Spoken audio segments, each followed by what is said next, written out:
First of all, let me express my profound thanks to Mr. Gobi and Pandit Parasuram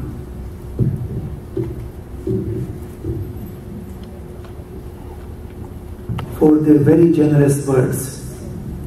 I don't think I deserve all that, but I am grateful to them for their generosity. They have also raised the expectations, so I'll have to somehow fill in the gap and try to make my talk as interesting as I can.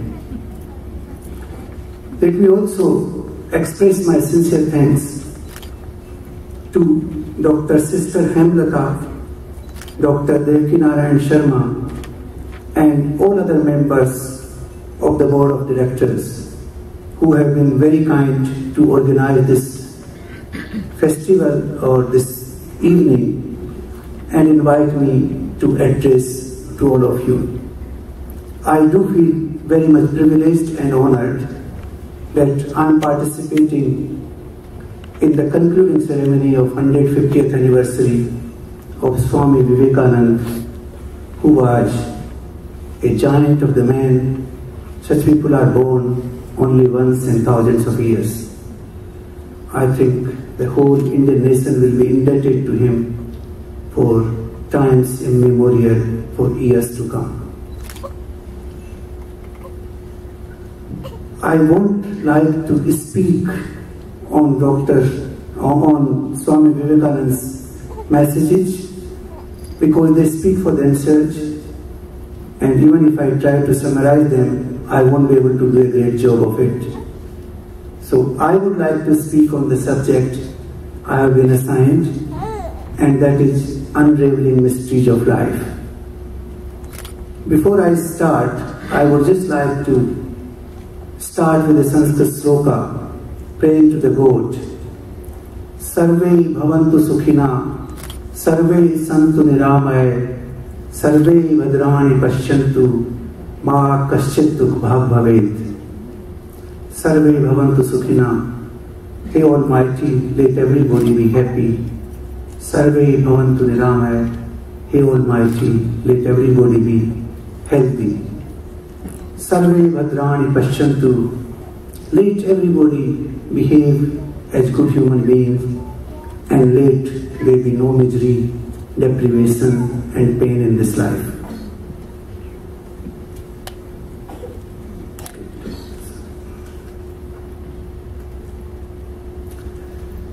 Now, what are the riddles of life? What are the mysteries of life? I think this whole universe is filled with mysteries. Let me give a few examples to illustrate what I mean by mysteries of life, or mysteries of this universe, or the mysteries of the creation.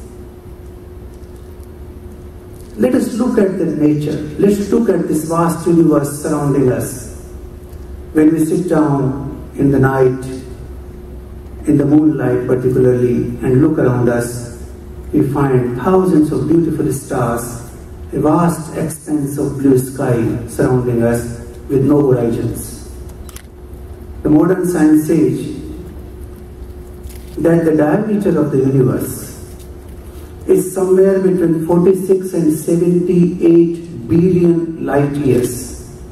And you know what is a light year? The distance which the sunlight travels in a year. And the sunlight travels in 1 second 300,000 kilometers. So in 1 minute it travels 300,000 into 60, and in 1 hour then again 60, and then in 1 day 20 multiplied by 24, and then 365. So imagine the mind-boggling figure you reach of the distance which the sunlight can travel in 1 year. And then we are talking about 78 billion light years. So these are mind-boggling statistics which the modern science, after observation with various scientific instruments, has told us. They tell us there are 100 billion galaxies in this universe with 100 to 400 billion stars each. You can just imagine the vastness of this universe.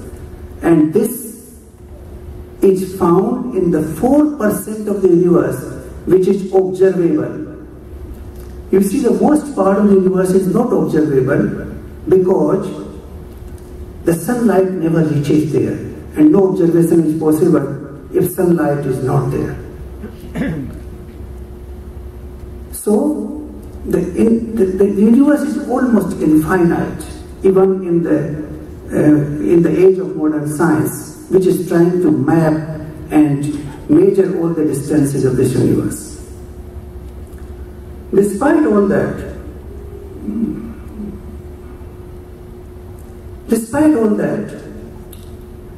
imagine the sun rises precisely at its time, sets precisely at its time. The phases of the moon take place precisely as they are supposed to. The seasons come and go as they are supposed to be. There is absolutely no deviation. And in this minor deviation, the humanity becomes completely horrified. Look at the entire universe. If they are not able to regulate properly, the stars can collide. Trillions of stars, they can collide. They can create a havoc in this universe anytime. But they work absolutely precisely.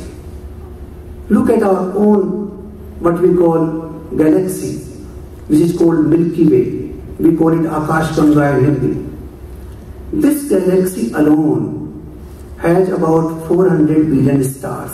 Sun is supposed to be one of them. It has a diameter of 100,000 light years.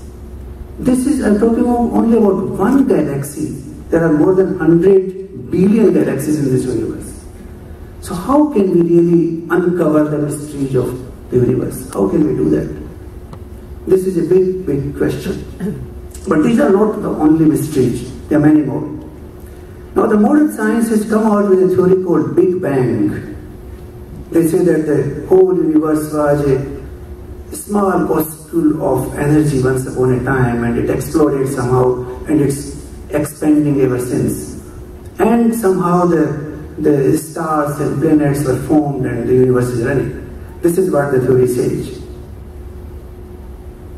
I don't know how much that theory explains, but today I believe that the universe cannot have come into being in such accidental way.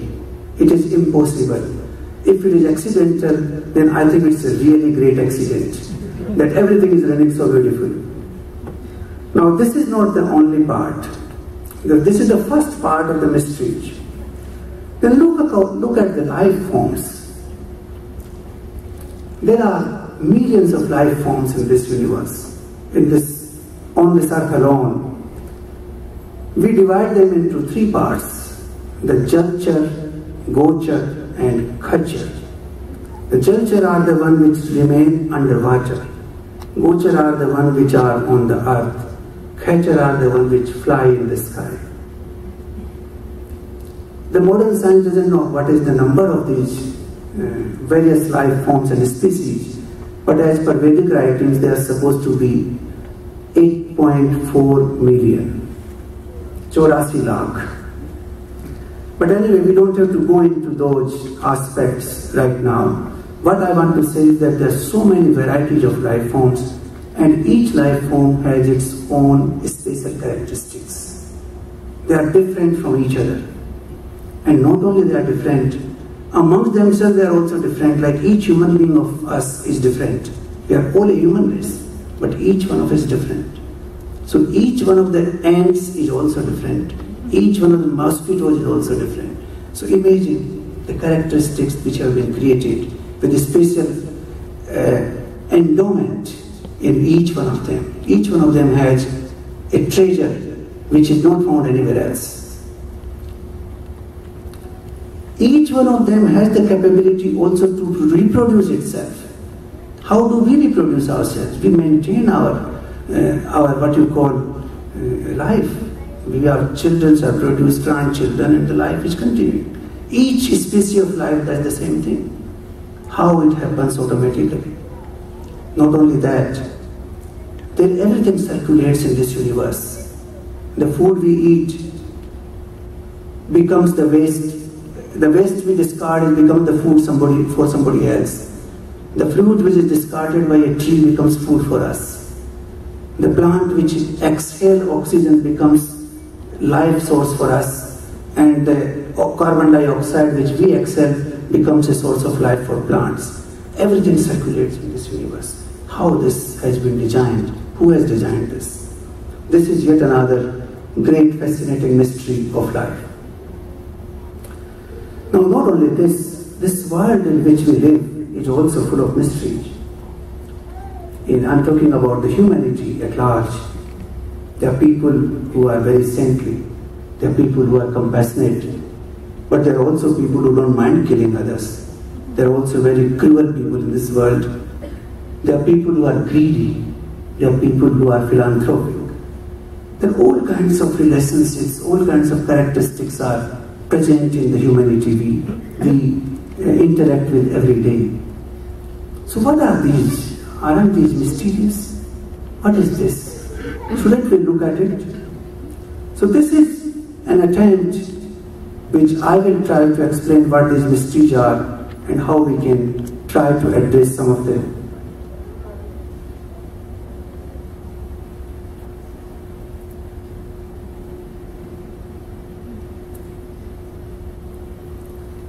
The modern science has talked about the theory of evolution. That is, Charles Darwin said that the cells which constitute the minuscule part of human body, or not only human body, even all species of life, they reorganize themselves in a complicated way over time, and the cells which are fittest, they survive, the rest die, and that's how this more complex organisms come into being. This implies that the consciousness arises out of matter, out of what they call it carbon and protein. So the human being doesn't have consciousness according to this theory. The consciousness comes out of the matter we are composed of. And somehow it happens, they don't know how it happens. Somebody asks them, what is the origin of the cell? They can't explain that. But the origin of the property of the cell, how do they multiply? How do they have these properties? They have no answer to all that. But anyway, this is one theory which I studied when I was a student with a lot of interest.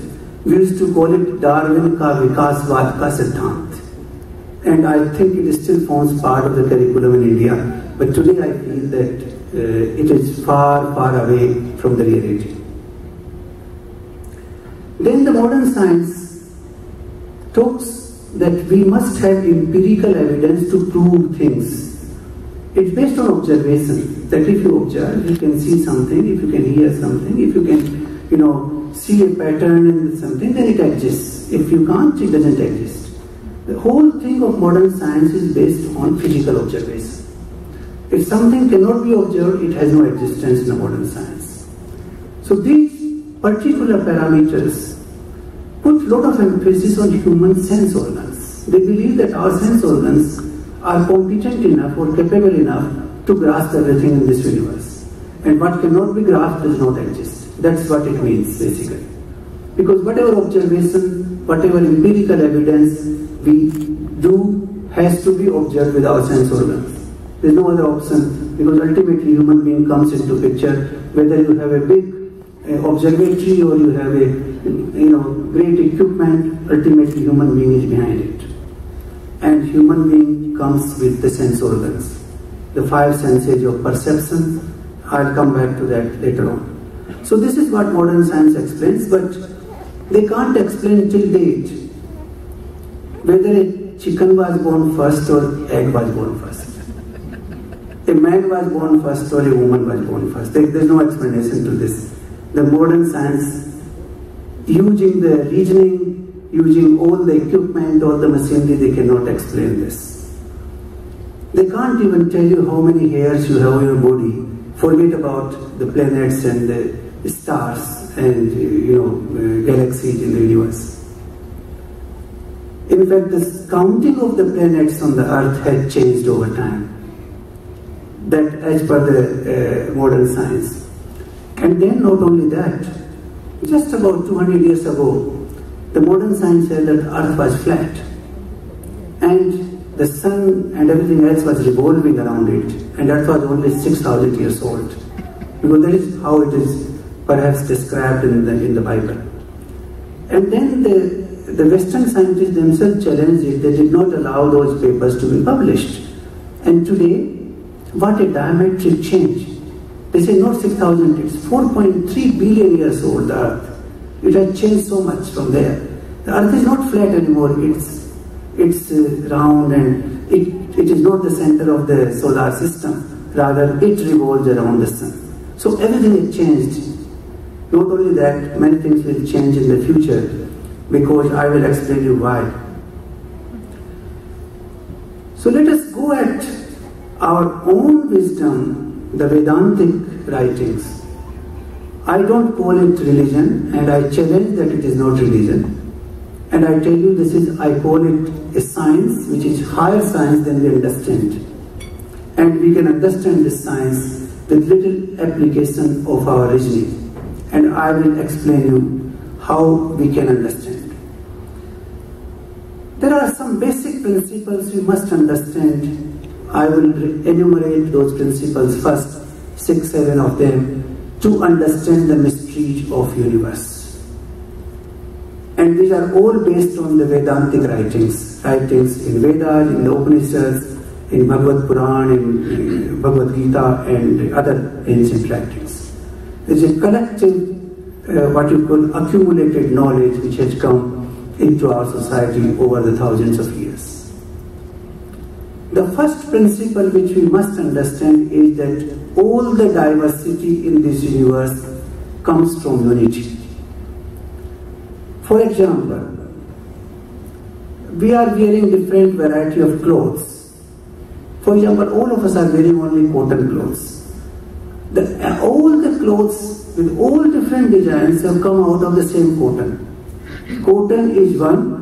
Out of them you can manufacture millions and billions of designs and shapes and sizes of clothing. You have clay. You take clay from the earth. Of that clay, you can make millions and billions of statues. You can make Jesus Christ, and you can make Rama, you can make Krishna, you can make your own statue, you can make somebody else's. You can do whatever you want to do. So from one clay, you have millions of statues. Look at the water.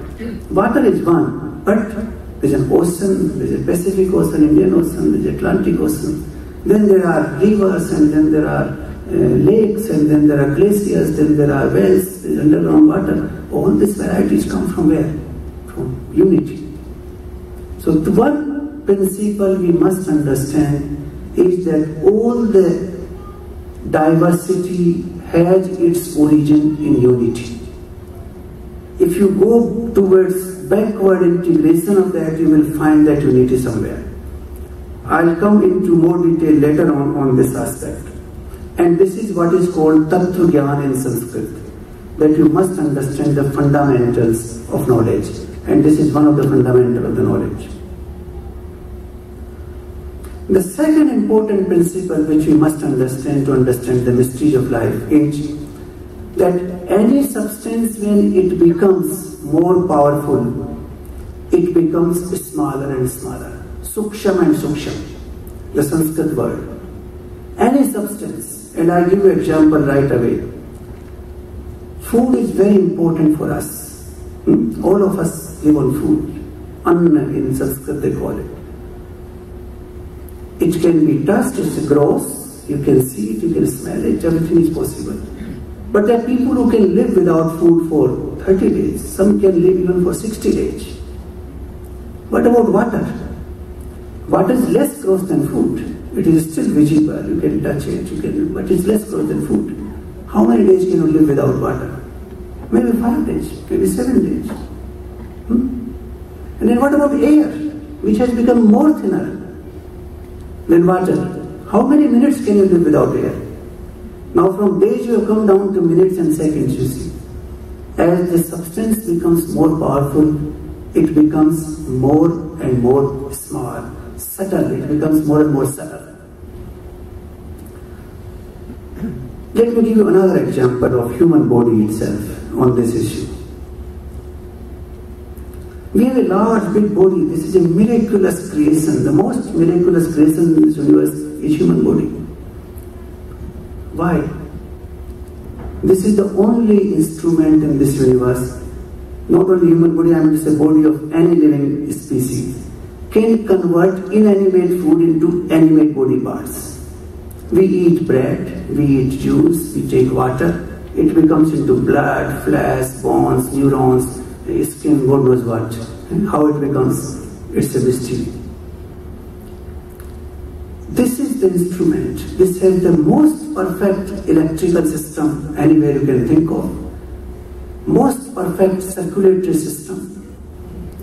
It is so intelligent, it tells you when to eat, because it makes you feel hungry. When to drink, it makes you feel thirsty.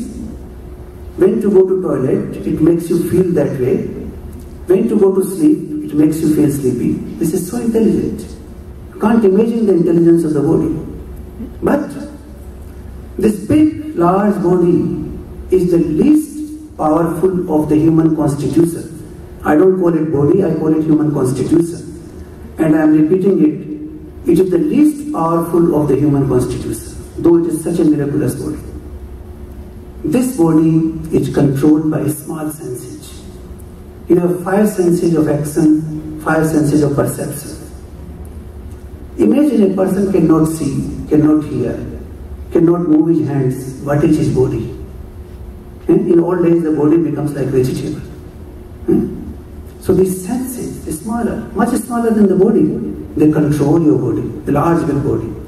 So I'm illustrating the point that as the substance becomes more and more powerful, it becomes smaller and smaller.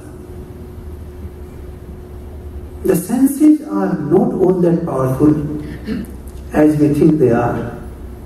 I'll come on this topic a little later also, but let me tell you that these 5 senses, which are called Jnanendriya in Sanskrit, that we intake intelligence from these senses. They are in the order of their origin. They are the ears. The second one is skin, touch. The third one is eyes. The fourth one is taste, and fifth one is smell.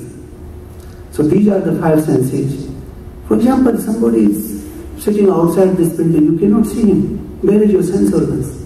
Can they reach there? When you are in the aircraft, you look at Trinidad and Tobago, it looks very different. When you are on the earth, it looks very different. Somebody is singing outside, you can't hear him. The distance matters. Even your mood matters. If you are in a good mood, you enjoy. If you are in a bad mood, you don't enjoy. So the sense organs are not reliable instrument of measurement. They are instrument of measurement. They do measure the reality, but not reliably. It keeps changing. It keeps changing with distance. It keeps changing with, for example, there is a fog around it. You can't see anything. The eyes cannot see that. It is loud voice, you cannot hear the sound. So there are many, many factors. I don't want to go into that part now. But the sense organs are controlling the big body, but they are not reliable enough. They are controlled by human mind. All senses are controlled by human mind. And where is mind? Tell me. Can anybody show me the mind? Can you see it? Can you touch it? Can you smell it? It becomes suksham. But you will not be able to listen to me unless your mind is with me right now. Your ears are all here, but you will not listen to me unless your mind is with me. There are many things in this room, you will not see them unless your mind is with them. Sometimes you sit in front of a TV and watch for half an hour, you don't know what happened. Because your mind was roaming in a shopping mall or in a cinema hall or somewhere else, you see. So it is the mind which sees, it is the mind which listens, the mind which tastes, it is the mind which touches. It is the mind which controls all your senses. And the mind has become very suksham, absolutely subtle. And it controls. And this is the mind which can make you cry in a minute, make you laugh in a minute, make you emotional, make you happy, make you unhappy, without any factor outside. Only the mind can make you all that. So look at the power of this Suksham, subtle existence. There are many more in this layer, but I'm not analyzing the human being right now. I'm just making a point that as the existence becomes more powerful, it becomes smaller and smaller, subtle and subtle. Look at the modern world. You have a computer, everybody has a computer these days. Computer is touchable, you can touch it, you can see it, it's visible right in front of you. But computer is not as powerful as the software working inside it. Can you touch the software? Can you see it where it is? You can't. But the computer is working because of the software. Otherwise you can't even put it on. So the subtle things are very important. You must understand this. The next point which I want to make in this is that as the things become subtle and subtle, they become insensible. I call them insensible. And there is a power of the insensible we must realize. What is the power of insensible? I'll give you some examples. This is the most important part when we are talking about science and empirical studies and how we can discover mysteries of life with physical observation. Because the power of insensible is beyond the grasp of human senses. It is beyond the grasp of any instrument existing in this world, in this universe. I'll give you two examples. The first example of time. We all talk about time. Time is very important. Every day, every single minute, we talk about time. This is time to get up, time to take bath, time to take your breakfast, time to go to office, time to attend this meeting, time to see a film, time to do this, time to do that. We are all the time talking about time. Where does time exist? Can you grasp it by any of your senses? Where is it? This non-existent time defines every single existence in this universe, defines its life, its existence. From the very point of fetus is born into the womb of a mother, it grows with time. You start growing with time. You have no control. I'm growing every second with time. Every millisecond with time. Can I control it? We grow from childhood to adulthood. We become teenager, we become adult, we become, come in the 40s and then we become old and then we go to the mouth of death. Can we control? This is the power of time which is insensible. You don't see anywhere, you don't hear it, you don't smell it. Nothing you can do about it. And this is the power of time. With time, this building will be destroyed on its own, this chair will be destroyed, this microphone will be destroyed. Even the planet Earth will be destroyed with time. Even the sun will be destroyed with time. Everything has its time defined. And that is why in Sanskrit they call it Kal. Kal means also death. It defines life as well as death. And defines each and every existence in this universe, and their life, and their movement. This is the power of the insensible. Let me give you another example. The space. Now between me and this wall, what is there? There's nothing, it's empty space. Nothing. Between me and this wall, what is there? Nothing. Because we don't know what is there. It has no attributes. The science can't even define what is space, because they talk about space between two objects. What exists between moon and sun is space. What exists between earth and moon is space. But they don't know what space is, because it has no attributes which you can define. You can define a person like me, is 5 foot 10 inches tall, he looks like this, his hair is like this, his body is like this. You can define a chair, you can define a microphone, you can define a building, but how do you define this empty space?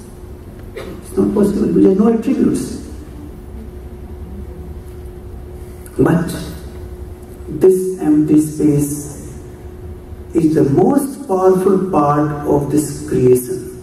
Remember, the most powerful part of the creation in the entire universe. It has everything conceivable in it. To begin with, the air we are breathing in and out, where it comes from. We are constantly breathing oxygen and taking out of carbon dioxide. How it comes? From where? We talk about humidity in the air. What is this humidity? Water here. Which water? Not only water here, the entire water cycle moves from here. You see, if you have to carry 2 liters of water from here to that point, it's quite troublesome. But the nature lifts millions and millions of tons of water every second from oceans, from lakes, from glaciers, from everywhere, puts it to the space, this open space, this empty space. Then with the wind it flows, travels thousands of kilometers, and then it falls in the form of rain and snow and hails, refilling, recharging your river, your lakes and your streams and underground water, all that. This is because of this empty space. All this is possible. The sun rays, millions of sun rays come into this open space. How will they disappear? They're all absorbed by this empty space. There's a lot of energy in this empty space. This is full of energy, full of intelligence. I'm talking on this. How are you listening to the sound? There's something which is making it possible in this space, which enables the sound is traveling to you. How? There's a method, there's intelligence here. We talk about the spectrum these days. The cell phone companies want to buy spectrum. What is this spectrum? There's nothing but empty space, because it has intelligence. You put your 1,000 mobile phones here, each one gets a separate sound. How? There's some intelligence here which enables each sound to come separately and go into the respective instrument. You have wireless internet, you put here, how it gets all the world right here? It gets pictures and it gets sounds and it gets everything which you can imagine. How it gets? Because they do exist here. Isn't it? You take a 100-story building in some city, it goes into flames. A small rubber is left downstairs. Where does the building disappear? It disappears into this empty space. Isn't it? Where does it go otherwise? It's a huge building. Everything disappears.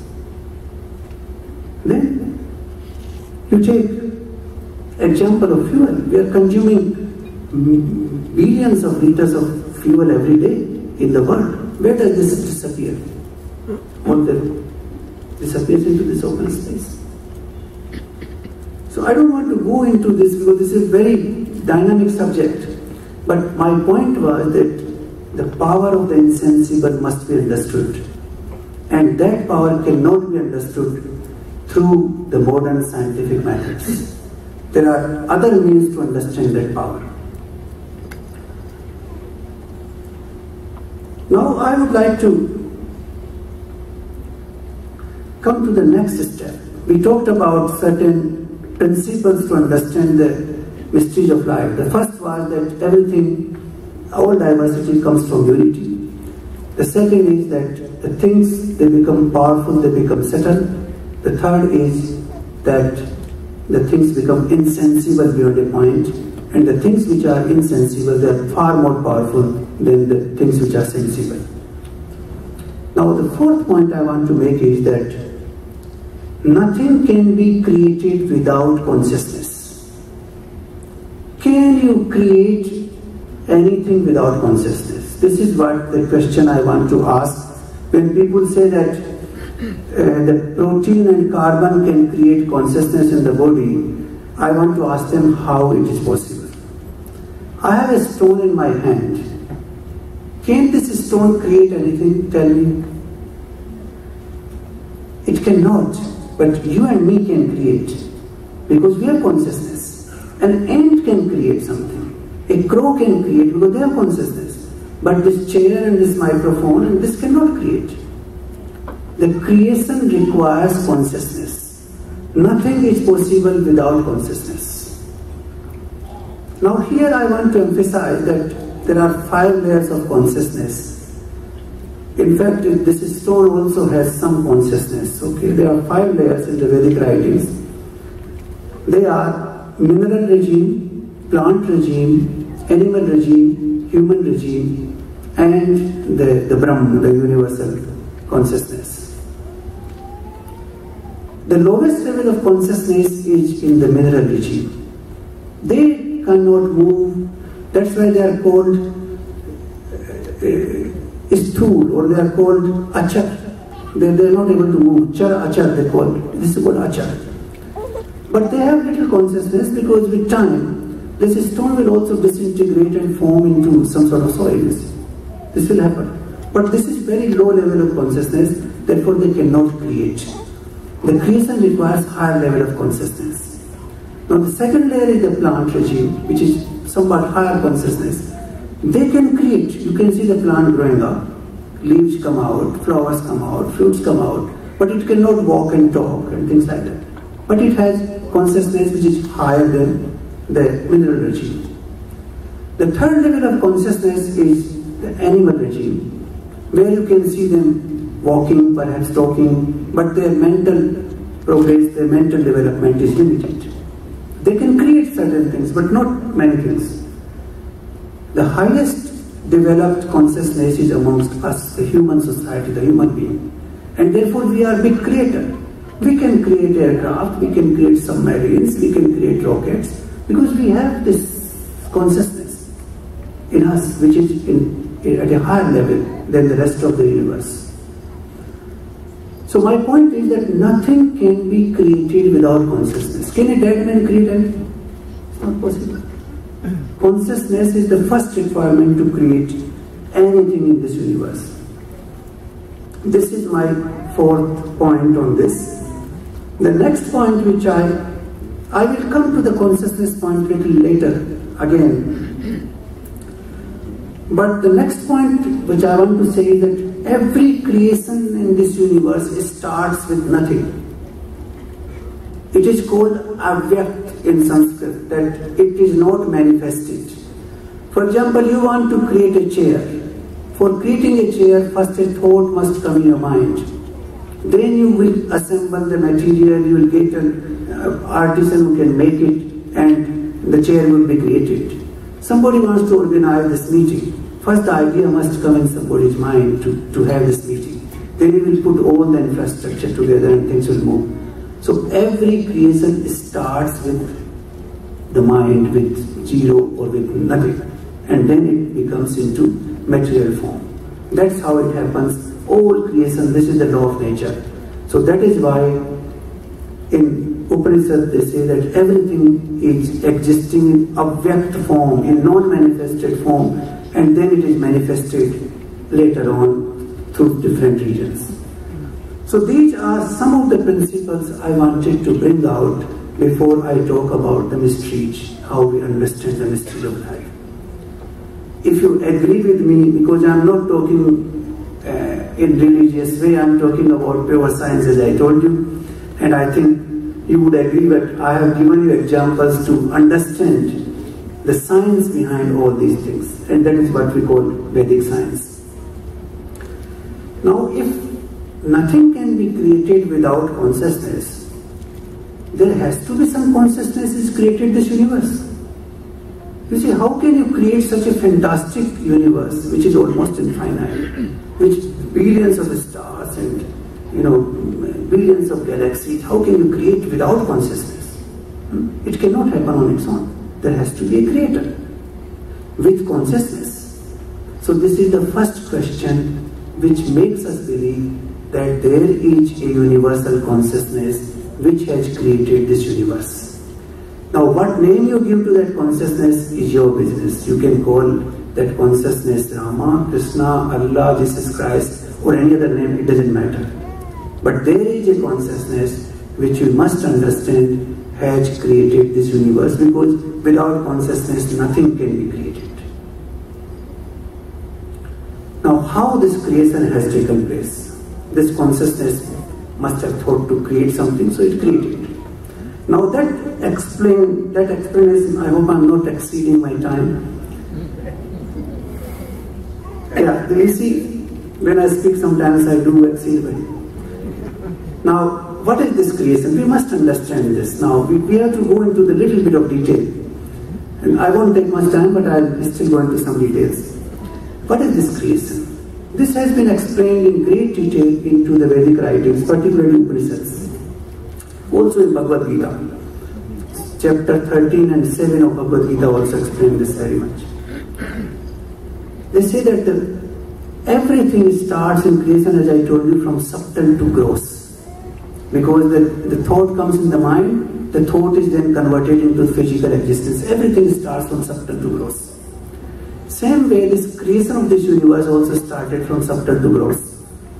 The God, or whatever name you call him, the Brahman, first created the space, Akash. Actually, space is not the right word for it, Akash. The Akash was created first, with all the powers. That was, I have explained to you why the space has everything. Because it has everything. It has everything. And therefore it was created first. And this Akash only has one property, the property of sound, which is connected to our hearing, property of hearing. It only has one attribute. The space only has one attribute. Then every creation after this becomes more and more solid, more and more less subtle, gradually. The second creation after space is air. Now air has two properties. One, the property it takes from Akash, that is the sound, and second, its own property, that is of touch. And it is connected to our sense of touch. When air wind comes, you feel the touch. It also has sound. It only has two attributes, only two. Space has only one, air has two. Then the third part of the creation, which is less subtle, is fire. Fire has three properties. The first property it takes from Akash, that is the sound. Second property of touch it takes from the air. And third property of its own, that is the property of heat and light. And this is connected to our sense of sight. You see, it's all scientific creation. Nothing inscientific in this creation. The whole universe is connected to us directly. Why do we have 5 fingers? There's a meaning behind it. So, the 5 senses are connected to the 5 Panch Mahabhuta, 5 primary elements of creation. The fourth creation is the creation of water. It has 4 attributes. The first attribute comes from the Akash, that is the sound. Second comes from air, that is touch. Third comes from fire, which is heat and energy. Fourth attribute of its own, which is taste. All taste comes from water. So this is the fourth creation. And the fifth creation is the earth, which has 5 attributes, 4 from the previous, and smell is the last attribute, which is of the earth. All smells come from the earth. And the earth is connected to our sense of smell. So this is a scientific way of looking at the universe. It is created in a scientific way, and it has been connected to us in a scientific way. Each sense is connected to each of these. So this is the order of the creation, which has been explained in a very scientific way in our ancient writings. Now, if something originates from somewhere, once it is destroyed, it must go back there. Isn't it? This chair, for example, is burnt. If it is burnt, then all the elements will go back to their elements. Because everything physical in this universe comes from these 5 great elements. Every single thing created comes from there, nowhere else. It is impossible to have any 6th ingredient in the process. The 6th ingredient is only in the living beings, living species, which is called consciousness. this consciousness comes from another energy of the Creator. They call Para and Apara Shakti in Sanskrit.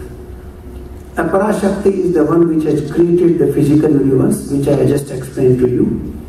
And Para Shakti is the one which gives the consciousness to the living beings. Now that consciousness is the sixth element which creates all life forms. When the conception takes place in mother's womb, no conception is possible without the entry of the soul. Soul must enter the process to make the fetus happen. And that is where the living beings are created. All living beings must have the entry of soul into the process for living being to come into being, to come into this universe. So that is how the living beings are created. And once the soul leaves the body has no meaning because it cannot sustain itself. The soul is the sustenance, the power which sustains the body is the soul. Your mind, your intellect, your senses, your body will have no meaning without soul. They will just collapse. And this has been explained to us every single day by the Creator, but we don't give attention to this.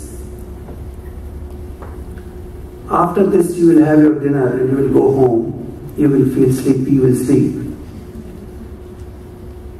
In the sleep you will go into a dream state of the body, where this world will be destroyed. This world will not exist in that state.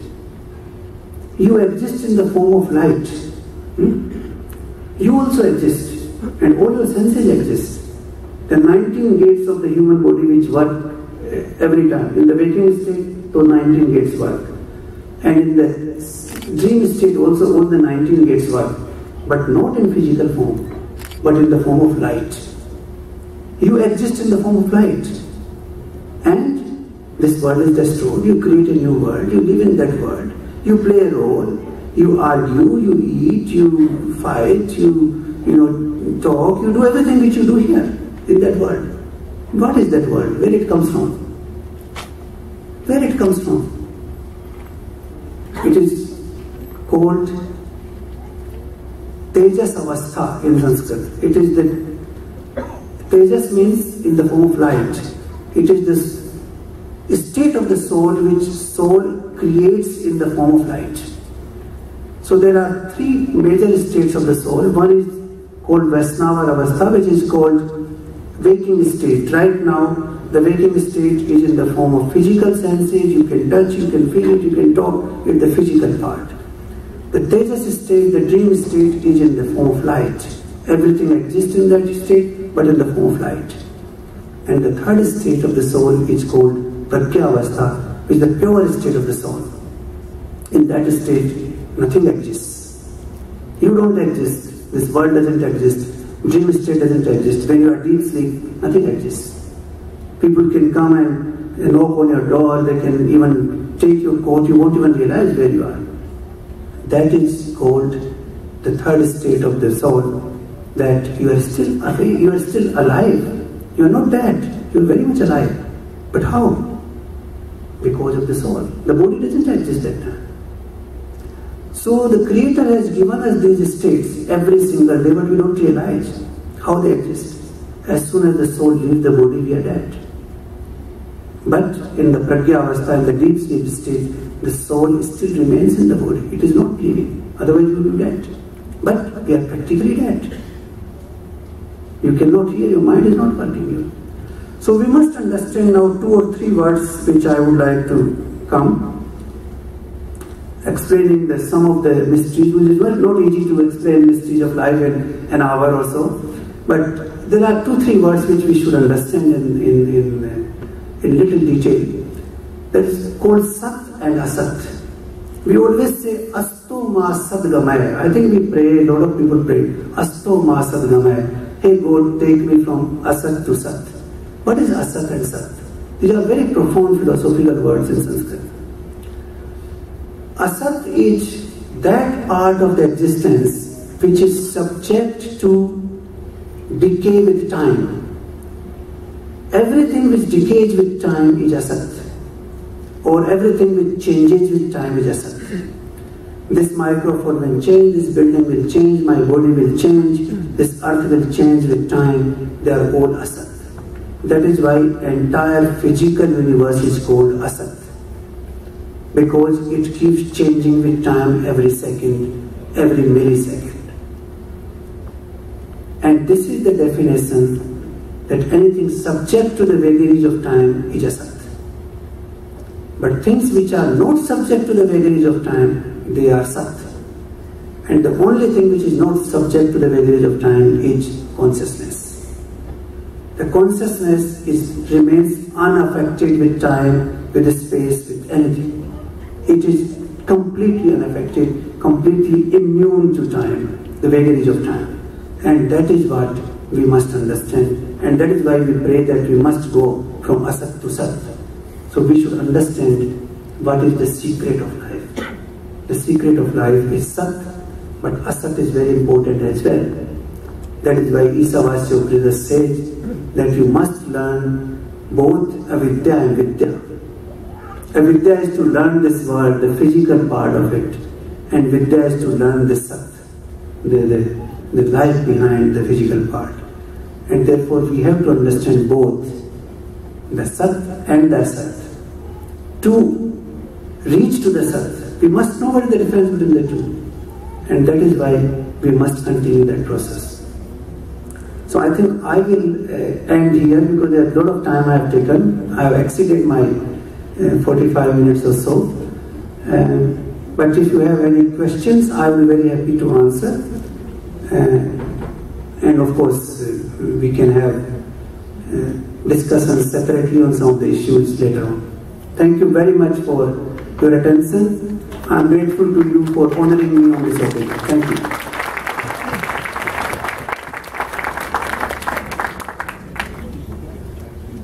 But I must conclude my talk before because there is one sloka which I want to end with, and that is, I must, because that explains the entire universe and how it's created in creation.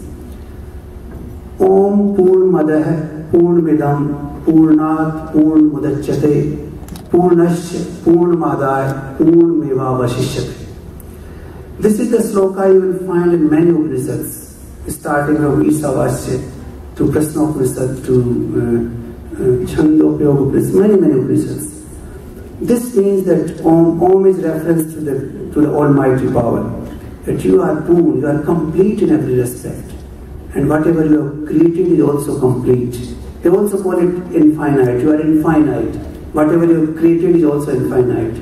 Infinite comes out of infinite. What remains is also infinite.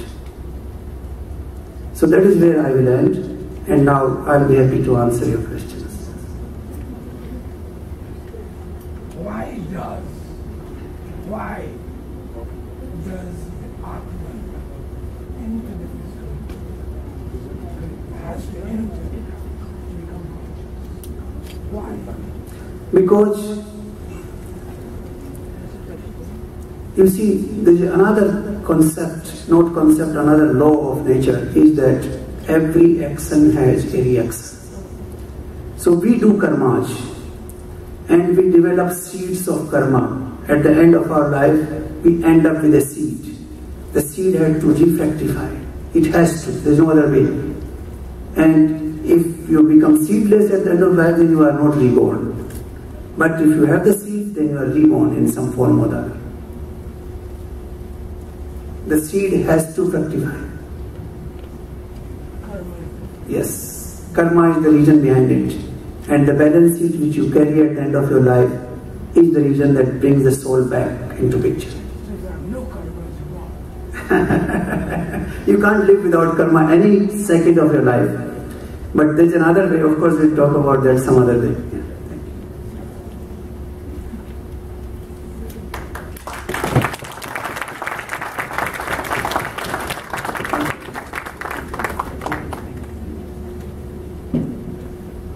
Thank you very much, High Commissioner. I'm sorry we have to limit the questions at this time, but we will have an opportunity while the dinner is going on, which will be very shortly, and the type of disposition this gentleman is of, he will be, I'm sure, willing to answer any questions or to have a little short discussion with you. And in any case, he's not going back yet to India or leaving Trinidad. You know, you'd have minimally 3 years to deal with him, so that there will be lots of signs, and I'm sure that being a friend of this organization and many other similar organizations, he will be attending and you will be interacting and interfacing with him. Shortly we'll be going to dinner. At this stage I will ask the caterers if they will be kind enough to have the meal ready and serve to the head table. We are four persons at the head table, and shortly after the rest of the persons will be served by call. But as there are other parts of the program, apart from eating, we have certain tokens of appreciation that we will have to have. I'll take this opportunity at this time, while the head table is being served, to introduce that person who would not come up at this stage, but we will save the time by introducing her formally.